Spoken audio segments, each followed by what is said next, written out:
सभी को मेरा जय वाल्मीकि, जय जोहार, जय भीम। आज मैं फिर आया हूँ वो अपनी समाज की अधूरी कहानी लेकर, जो बीच में मैंने पहले पार्ट में दूसरे पार्ट में बताया था। वाल्मीकि समाज के ऊपर लिखी गई एक किताब जो शंबुक अनमोल जी ने लिखी है, वाल्मीकि को मूल निवासी एक दस्तावेज दृष्टिकोण। उस किताब को मैं अलग अलग भागों में बताया था, मैं बताऊंगा।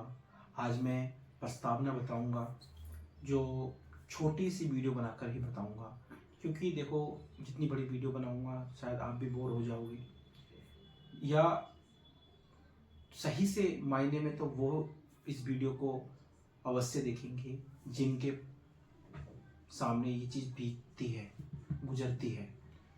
इसलिए मैं आपको एक घटना बताने जा रहा हूँ जो हमारे बाबा साहब के साथ हुई थी। बाबा साहब ने दर्द समाज का झेला, झेलने के बाद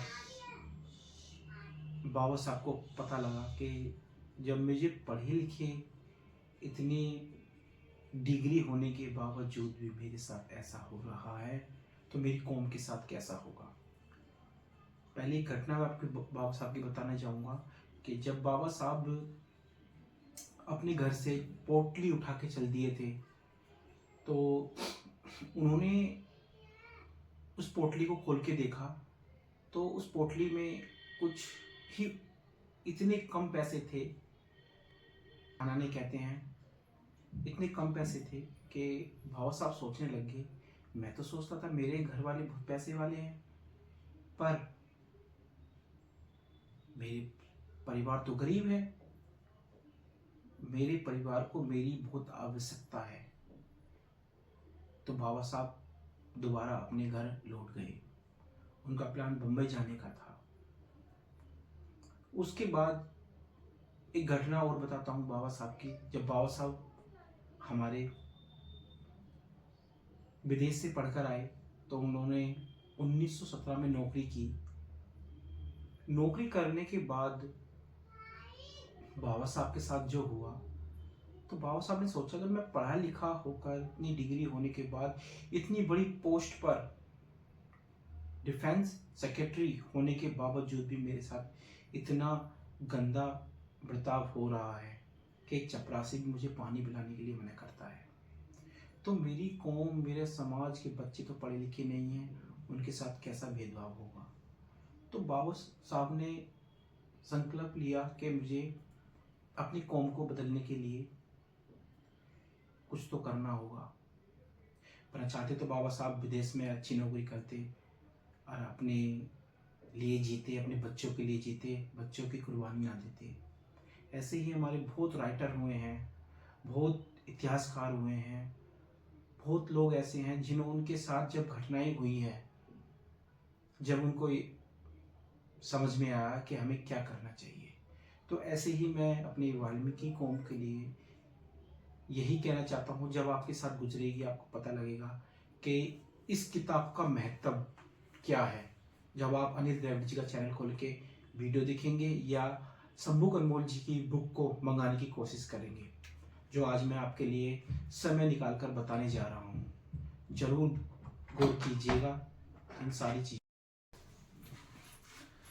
अब मैं प्रस्तावना पढ़ने जा रहा हूँ जो शंबुक अनमोल जी की बुक में है। वाल्मीकि कौम और आदि कवि वाल्मीकि व्योम के खिलाफ एक साहित्यिक एवं राजनीतिक षड्यंत्र चल रहा है। सर्वप्रथम इसकी शुरुआत 1932 के पूना पैक्ट से हुई। राजनीति के अवसर 1937 में हुआ और ज्यादा आग तब लगी जब डॉक्टर ज्ञानी जैल सिंह जी ने 1974-75 में पंजाब में वाल्मीकि मजहबी कौम के लिए आरक्षण का हिस्सा अलग कर दिया। कभी कहा जाने लगा वाल्मीकि ब्राह्मण थे, जबकि साक्ष्य ऐसे भी थे वाल्मीकि भीलों के धार्मिक गुरु थे। पढ़े डेंजिल आइवेस्टन। फिर कहा 1925 से पहले वाल्मीकि नाम से कोई कौम या जाति नहीं थी। प्रस्तुत पुस्तक में शंबुक अनमोल जी ने साक्ष्य के साथ सिद्ध कर दिया है कि वाल्मीकि कौम के देश के मूल निवासी हैं। शंबुक अनमोल जी द्वारा एक बेशकीमती कार्य बिल्कुल अपने नाम के अनुरूप किया गया। जहाँ तक मेरी मालूमात है, दस्तावेज और इतनी विस्तृत किताब वाल्मीकि कौम के बारे में पहली बार लिखी जा रही है। आप इस शोध पत्र भी कह सकते हैं जो वाल्मीकि कौम को मूल निवासी सिद्ध करता है। क्रांति दूत कबीर साहब और सदगुरु रविदास तो हमारे अपने थे, हमारे आराध्य हैं, जिन्हें हम मंदिर बनाकर पिछले 500 वर्ष से पूछते चले आ रहे हैं। अगर उनकी साक्ष्य को न माने तो हैरानी की बात ही नहीं, अपूर्ति हमारे गेट पर सवाल खड़ा करती है। श्री गुरु ग्रंथ साहब के ऐसे ग्रंथ हैं जिसकी प्रामाणिकता पर शक नहीं किया जा सकता। क्रांति दूत कबीर साहब और सदगुरु रविदास जी के मुख से निकले श्लोक अंकित हैं। इस तरह से कहा गया है कि वाल्मीकि जाति और वाल्मीकि ईश दोनों सवालों को हल करते हैं। साधना माँ हरिदास संत है, सुपुच ऋषि सो भंगिया, हिंदू तुर्क दुई दीन बने हैं कछु नहीं पहचानिया। रे चित चेत अचेत अचेत काहे न वाल्मीकाए दे, किसु जाति के ते कही पद ही अमृयो राम भक्ति विषेक। क्रांति दूत कबीर साहब और सदगुरु रविदास जी का हवाला इसलिए जरूरी है कि वाल्मीकि कौम और परमेश्वर वाल्मीकि आदि कवि के खिलाफ षड्यंत्र रचने वाले अधिकांश लोग दलित समाज के रहे। बाद में सारी कमान नव बुद्धियों ने संभाल ली। बड़ी भूमिका पंजाब के एक दलित प्रकाशन की रही है। वाल्मीकि कौम में ही जन्मे भगवान दास के आधी अधूरी जानकारी के साथ लिखवाया गया है। जलंधर के इस दलित प्रकाशन ने छापा। इसके लिए आगे हर कोई भगवान दास की मक्खी मारने लगा। जैसे कबीर साहब फरमाते हैं, पोथी पढ़े पढ़े जग मुआ, पंडित भयानक होए, ढाई अक्षर प्रेम का बड़े सुपंडित होए। क्या ओम प्रकाश वाल्मीकि, क्या संजीव खुद साहा, क्या सुशीला टांग भोरे सभी आंखें मूंद कर बेबुनियाद किताब छापने लगे। कोई कुछ भी खोज इवन नहीं कर रहा। एकदम भीड़ों की माफी, इन सभी लिखा उठाकर नव बुद्धियों अतीत बेहुदा निमस्त्रित सवाल करने लगे। नई भाषा नई संस्कृति गलतियां करती ही हैं। देखिए अब इसे क्या कहोगे। बाबा नानक साहब फकीर, हिंदुओं के गुरु, मुसलमानों के पीर, अब इसमें सिख पंथ का नाम ही नहीं आया। ऐसे की भाषा व साहित्य दबदबा रखने वालों ने वाल्मीकि को पहले वाल्मीकि, फिर वाल ऋषि और इस्लामिक प्रभाव वालों ने बालाशाह करते देर न लगाई होगी। उर्दू भाषा में हुई त्रुटि में लालबेगी हस्ती में आ गया। मगर निष्पक्ष सोच रखते हुए Denzil Eastern Punjab notes and queries और मंथली पीरियडिकल ने के नंबर 8083 अंक में इस बात को तस्लीम स्वीकार किया।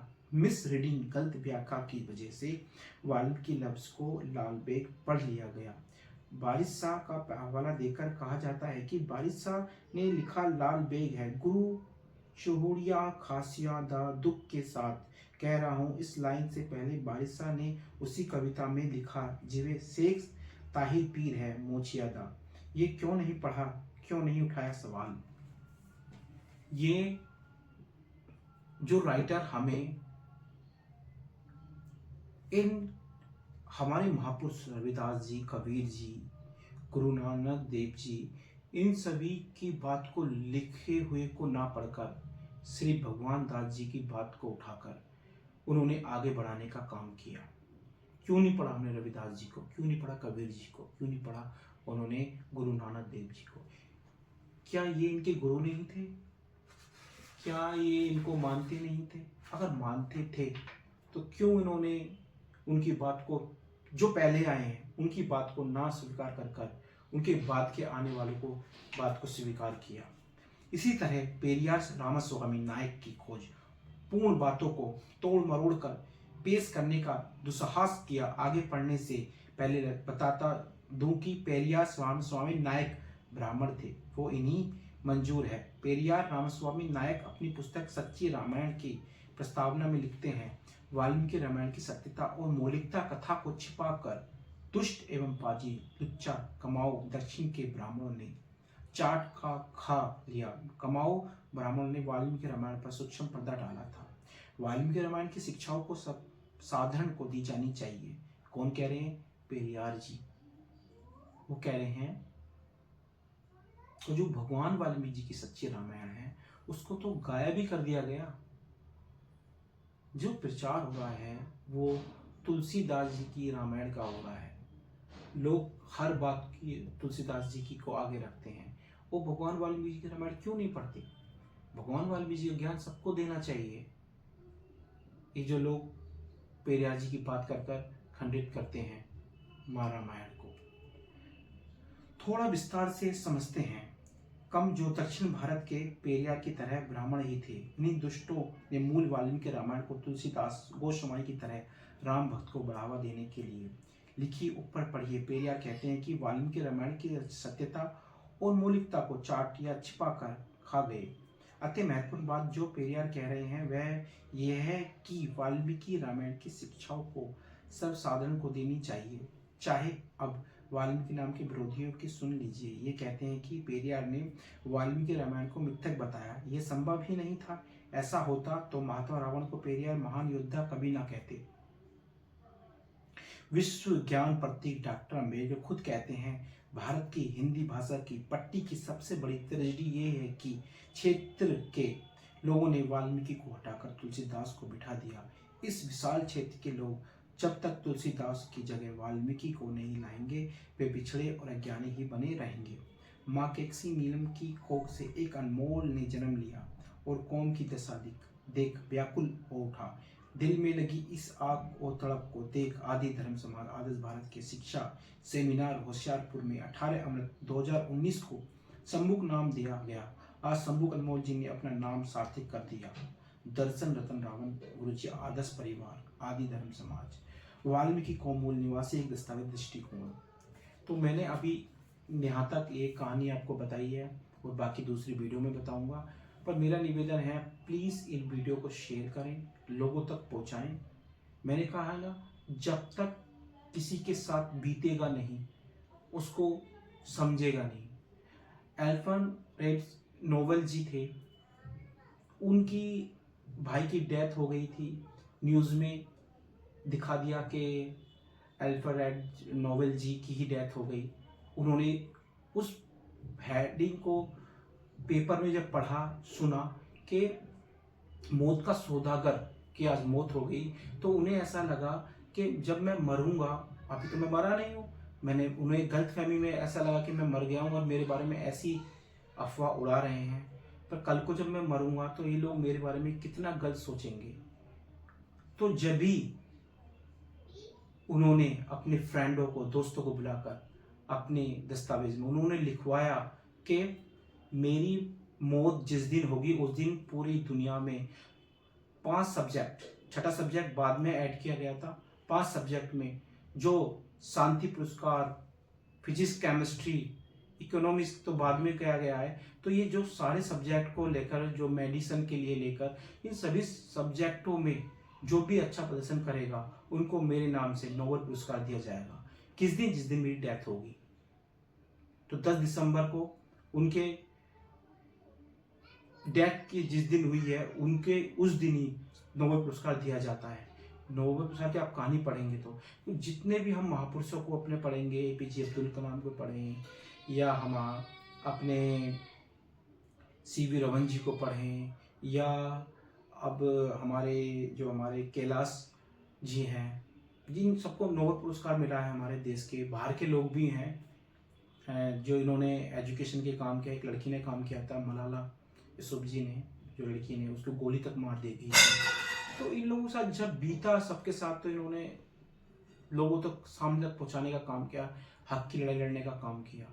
जब ये इन्होंने देश के लिए, देश के लोगों के लिए काम किया, हमारे देश की आज़ादी से लेकर हर लोगों ने जब भी काम किया जब खुद के साथ बीता। तो मेरा निवेदन है इस वीडियो को जरूर शेयर करें, लोगों तक पहुँचे। जो मैं मेहनत कर रहा हूँ, आपके लिए समय निकाल रहा हूँ कि मेरे लोगों तक, समाज तक वो बातें पहुँचे। उसके बाद मैं आपको एक वीडियो इसके ऊपर बनाऊँगा जो हमारी अम्बेडकर से विमुख सफाई कामगार समाज, उपेक्षित कारण और मुक्ति।